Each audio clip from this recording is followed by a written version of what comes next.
So we always begin with something from the 7 laws. And this week I decided we're going to talk about what in Hebrew is called kibud av va'em, honoring your father and mother. Is that one of the 7 laws? No, it's not one of the 7 laws. But does it apply to the Bnei Noach? Does it apply to the Noahide non-Jew? So the answer is that the consensus is yes. And there are several sources from the Talmud that there is a mitzvah, there's a commandment of honoring a father and mother, which was, as it's explained, was accepted to take upon themselves this mitzvah. And evidently, this was acceded to by God and the sages as being a very, very, very noteworthy, praiseworthy thing. So, first of all, I want to say that there's actually a source for this, isn't there? From the Shabbat before last, Shabbos 2 weeks ago, Parshat Noach, right? Think about it. What happens there towards the end of the Parsha? We have the story of Noah becoming drunk, and he disrobes, and his son Ham finds him and ridicules him and does some other things that are not so nice. And his other 2 sons, they walk backwards and cover their father. So what is that? Isn't that honoring your father? Isn't that honoring your parents? So we clearly see that right from the beginning, there was a custom among the upright of of mankind to honor their parents and show them special respect. I mean, if you think carefully about what Shem and Yafet did, Rashi explains that they were extremely careful. They walked backwards, and then even when they were putting on the blanket or whatever it was, the dressing, robe, they still remained backwards. Okay? So they were extremely careful not to see the privates of their father and to embarrass him, anything of that nature. And they were blessed. They were blessed. Shem and Yafet were both blessed for this act. And obviously, God, it's recorded in the Torah, and God conceded and ascended to this blessing. He agreed with this. And this is something that continues until this very day. I want to add that according to Hasidic thought, a blessing actually comes from the word brecha. A brecha is a pool, and also can come from the word mavrich. Mavrich means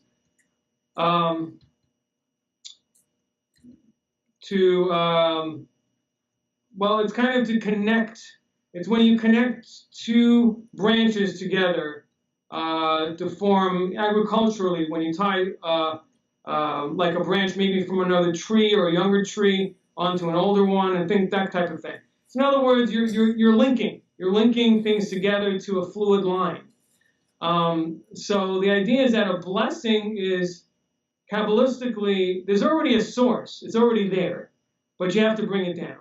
You have to create the canal, but it exists already. So in other words, a blessing is really something that latently exists. This blessing is really God's intent.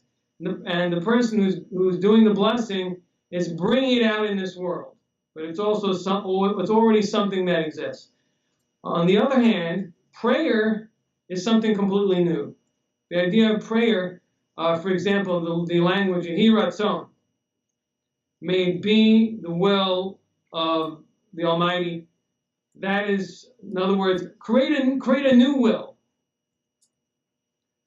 To create something new, ask God, as if to say, to do something that wasn't in the original plan, as if to say. Well, in other words, according to the order of the universe as it's set at the moment, there's nothing latent for this. The person is triggering it through his prayer and through his actions to create a new conduit and to uncover something new. So obviously, I mean, the thing we have to explain about this is that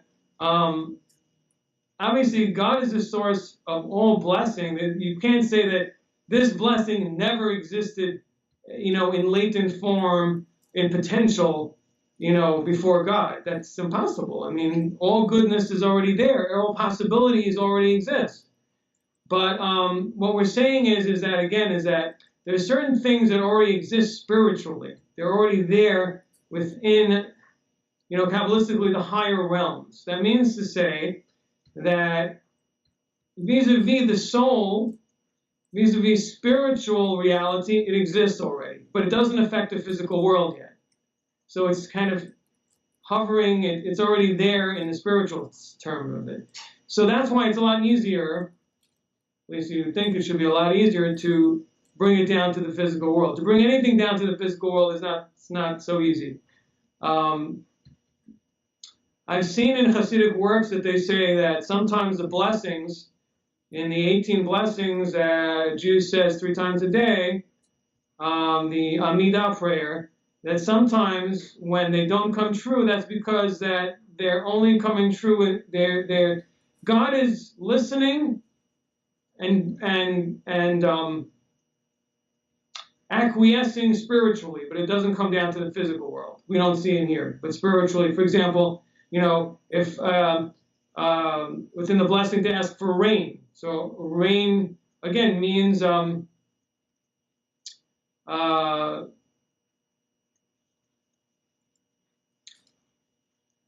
descent of plenty, but it couldn't be spiritual plenty. It means vitality. Water gives vitality, so it could be spiritual vitality. It doesn't have to be physical.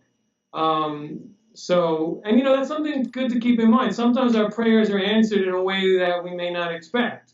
Maybe our prayers are being answered, like I said, in a spiritual sense, which in reality is a greater truth in many ways than our own physical reality.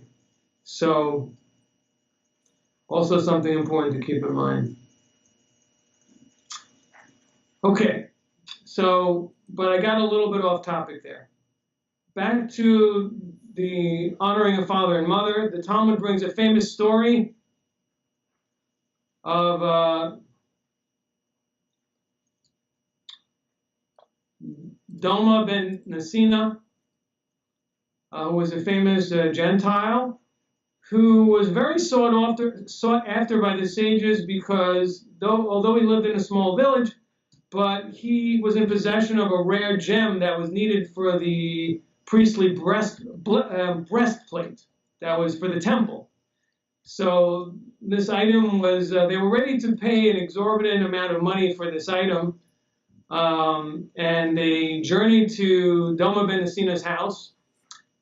And the only problem was that Nasina, his father, was sleeping at the time. And under his pillow was the key to the storage room or to the chest where this gem was being kept. I think it was the room because he couldn't extract it at all. So Doma went to the sages and said, I'm really sorry, but I cannot wake my father, and I'm not going to be able to do the sale. And they explained to him the seriousness of this and how much they needed this, and they told him the price, and said, I'm really sorry, I cannot do this. So they left. They acquired the stone elsewhere. So the Talmud tells us that God was so happy and pleased with this that a miracle occurred, and the following year, a red heifer was born to among his cattle, and the sages returned the next year and purchased the red heifer from him. And they were willing to pay an even more exorbitant price. But remembering the price they gave last year, and being that Doma understood that this was all connected and this was a reward from God, he asked for the same price that they had offered for the stone. This is a story that the Talmud brings to actually to give an example of how far our respect for our father and mother should go. Now, if you think about this story, I mean, it seems that Donovan Ben Nasina's father was a little bit, I don't know, he was a little illogical. I mean, he wouldn't have wanted his son to wake him up. We know that the halacha states that if you know your father would want you to wake him, for the material gain, you can wake him. I mean, how did the Nasina react when he woke up and found out that his son said no to $10 million because he was sleeping? It's kind of bizarre. But the truth is, this must show us something about his father, that he was irrational. Because otherwise we wouldn't have really, because it appears from the Talmud there, like I said, that if the father didn't mind, he could wake him. That must mean that Nasina didn't want his son to wake him, that he wouldn't have been happy being woken despite the money.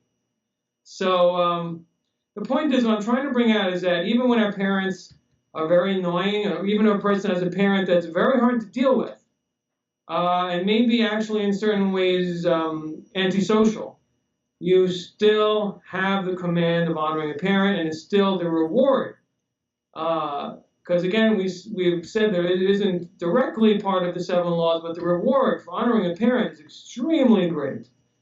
And obviously, may be familiar to you that in the Hebrew Bible, the verse "L'man yibu yimeichem v'yimei b'neichem al adama shenishba Hashem avoteichem" refers to this, which means that if I have the verse correctly, but length, a person having a long life, blessed with a long life, is often connected with honoring the parents. So, some of the important things to keep in mind. Now, the underlying reasons and value that we can understand with our small brains about honoring a parent and how they connected to the greater picture of Judaism. First of all, there is recognition, right? Appreciation of those who brought us into the world, if nothing else. And that's so connected with belief in God, because really the person's entire intellectual basis for divine service is based in that, the recognition of all the good that God does for a human being. That